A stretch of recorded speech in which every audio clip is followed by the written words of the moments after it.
Hi guys, and welcome back to my channel. So I wanted to just touch base and follow up regarding what we talked about last time I was here.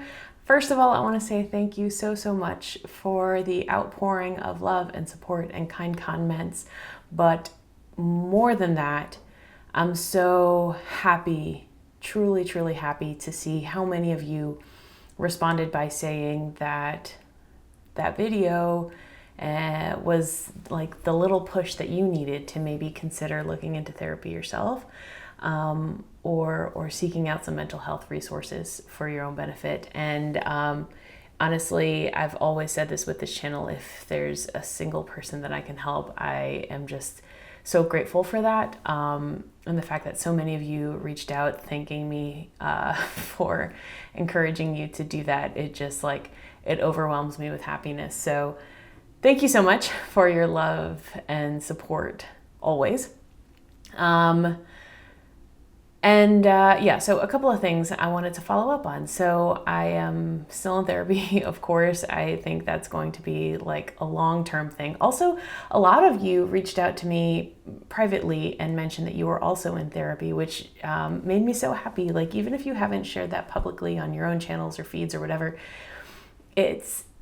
I feel this like sense of community when I find out that there are other people who have like figured out this like level of adulthood. I don't know. I just feel like there's this like echelons that are kind of unspoken, but when you reach it, you realize like, oh, look at all my peers and friends who are here. Like, oh, we've leveled up. Like, this is adulting. I think part of it is like figuring out your career, your finances, getting out of debt, like managing your money well. That's one of those levels, of like, once you get there, you're like, oh, look at all these people who are rocking it. That's awesome. And like eating well, exercising, and like taking care of your mental health. And like, now that I've started kind of talking about that, having other people mention to me that they are in therapy, that they're in couples therapy, so many people mentioned that to me. I was like, wow, look at you. You've got your stuff figured out. And like, it feels like this almost secret club, of friends that I'm so glad. It makes me so glad to know that that I'm not alone in this, and that I have friends who have also figured out this like really awesome secret to happiness. So really cool. I am continuing in therapy, and I don't know. I mean, one of the themes I'm really working on in terms of weight loss and food and everything is just allowing myself grace. And I know that's a theme that we touch on in this community a lot, but it's come around for me in a way that has really resonated. I realize that for people that I know really well, for family members, for people that I love, for friends, the more you know about somebody, the harder it is to like hate them for something that they've done or like blame them for their actions. You know what I mean?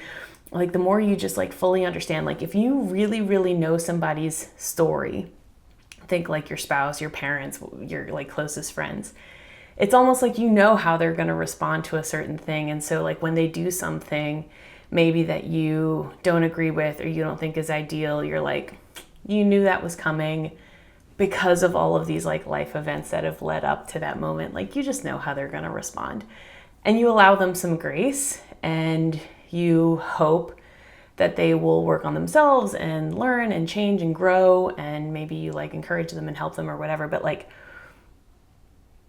why can't I allow ourselves that same grace? Why do I beat myself up so hard when I struggle with eating properly, when on a logical level, as I talked about last time, I know this is like a result of my default programming, all of the life experiences that I've had up until this moment, all of the things that have made me who I am today cause me to respond to certain like life triggers and emotional things in the way that I do. So it shouldn't be surprising. And I am working on it. I am training myself to like reprogram that like base level.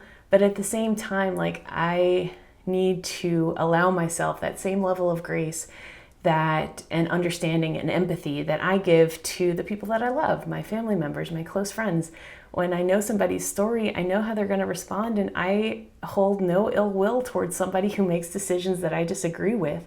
Why do I hold that kind of ill will towards myself? So that's just the kind of thing that I've been thinking about lately. I thought I would share. Maybe it's helpful. Yeah, and I also just wanted to express again gratitude for community.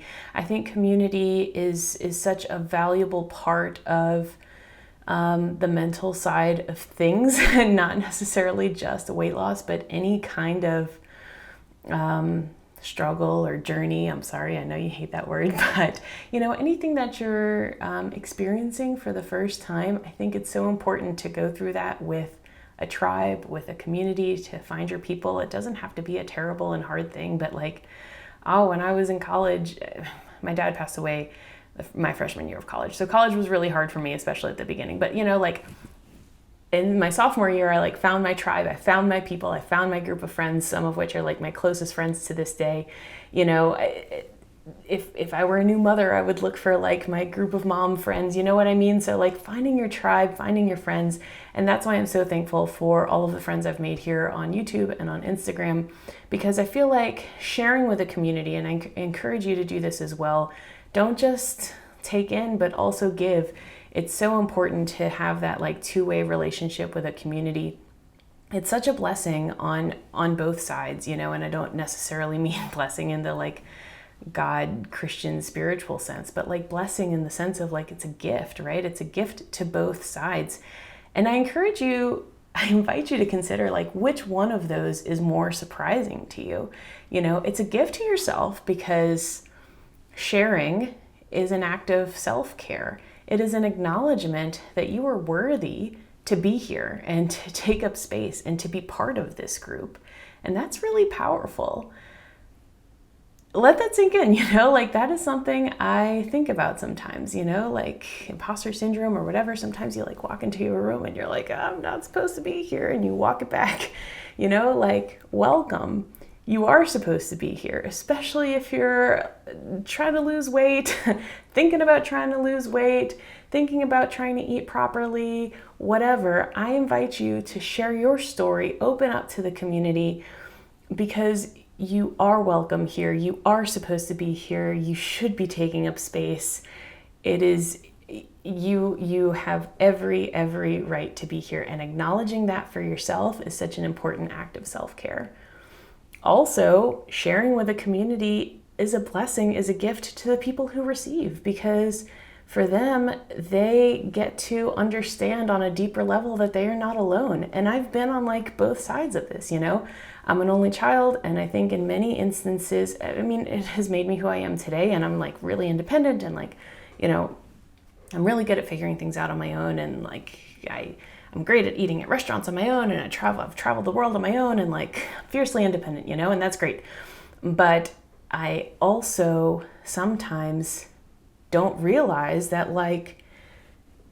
there's a million other people who are interested in the same exact things I'm interested in. That's so cool. Or who are struggling with the same things I'm struggling with. That's so helpful. And who want to talk about the same things I want to talk about. That's so awesome. So it's a gift to the receivers as well, to know that they are less alone, because this world can feel really isolating, especially in recent times. You know what I mean? But the internet is a wonderful thing, and you can find your group. You can find the people who think just like you do if you want to. You can find people who think differently than you if that's what you want.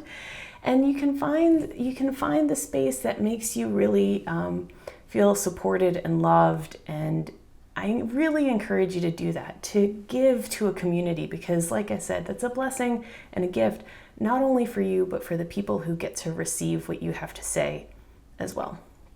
So that was the second thing I wanted to say. The third thing I wanted to say is that I have changed my medication. Thankfully, not a ton of people asked specifics about the medication I mentioned last time.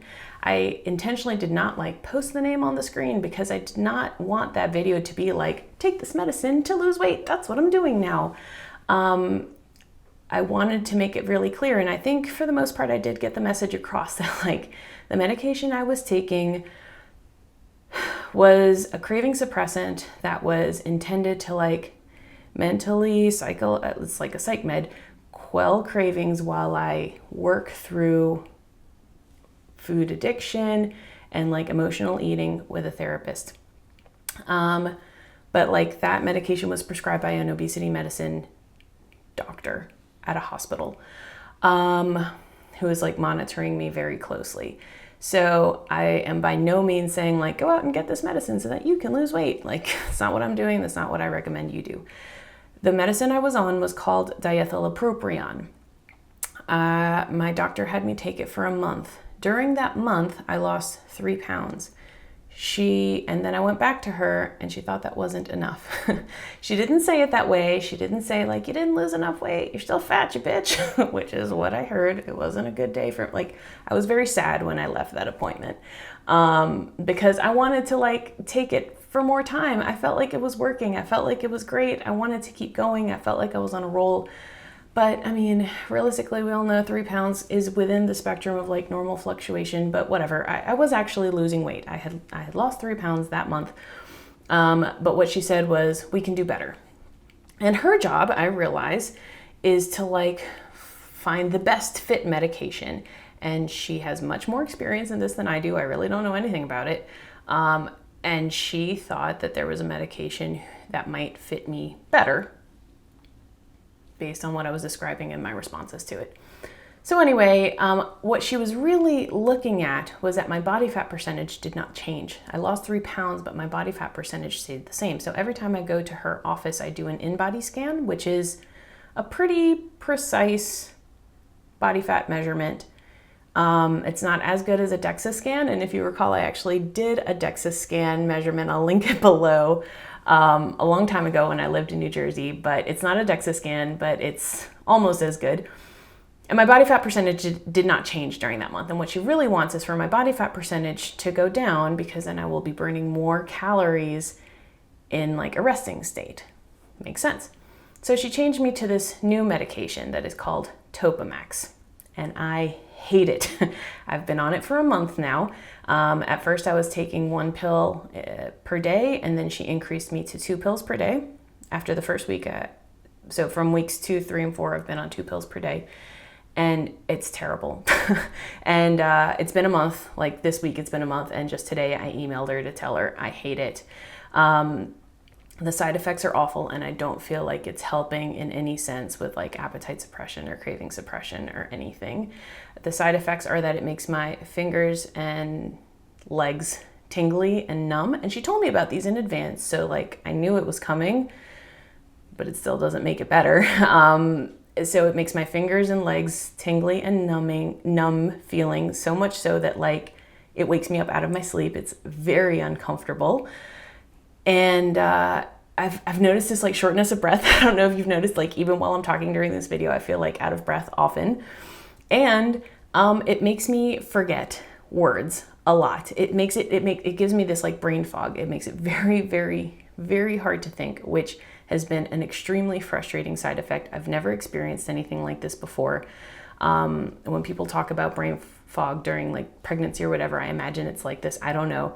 I've never experienced anything like this before in my life, but it's like as if someone asked you, hey, what was the name of your kindergarten teacher? And you were like, oh God, I haven't thought about that in years. And you like tried to stop and think about it.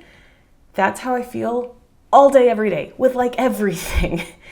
It's so frustrating. It's very hard for me to like, my short-term memory is awful. It's very hard for me to like retain from like sentence to sentence. The other day I had to like change the ink in my printer and like calibrate the print heads. I had to get my husband to help me. I like couldn't read the instruction manual and like translate that into like action.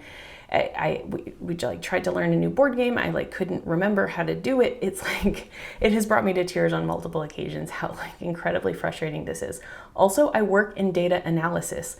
Like I have lots of data and I just have to like see patterns and analyze it, and I can't do my job. I can't do my job on this medication. It has been terrible. In addition to the fact that I have felt like zero appetite suppression or craving suppression. This medicine is not a craving suppressant. It is supposed to be, it's actually an anti-seizure medication that has a known side effect of appetite suppressing. And some people have said it works great. For me, it's not working at all. So I talked to my doctor about it today. She said to take the 2 pills at night instead of 1 in the morning and 1 at night, and see how that does for a week and then reach out again. So I'm going to do that. So because my like food issue really is like, I eat perfectly during the day. I like stay within my 1500 calorie allotment, I hit all my macros. And then after dinner, I just like start munching on everything like mindlessly. I'm like de-stressing, I'm decompressing.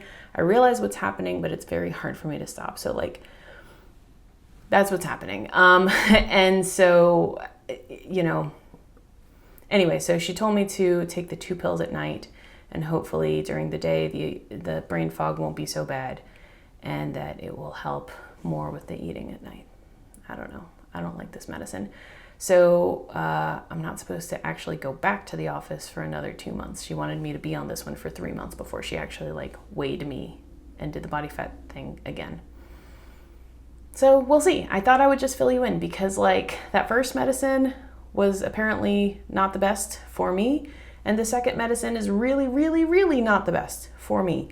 So the medicine thing is like not what's good in my life right now. Don't do as I do. And I just wanted to emphasize that because a few people did like reach out to me and say like, hey, what was that medicine? I'm going to go ask my doctor for it. And I'm like, no, don't do that.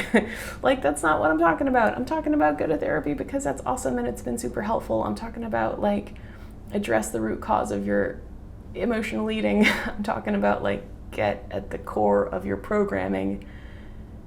And if you need a stopgap, plug the hole, get the help that you need, but like not just like, oh, I've regained, let me take some medicine. Please don't think of it that way. So that's where we are.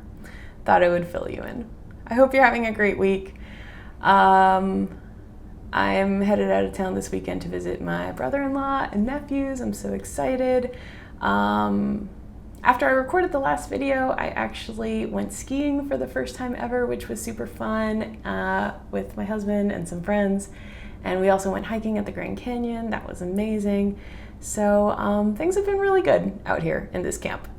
Other than the like terrible brain fog, things have actually been really great. I'm a warm weather baby and the weather's been fantastic here in New Orleans. So I hope the weather is good where you are, and I will talk to you soon.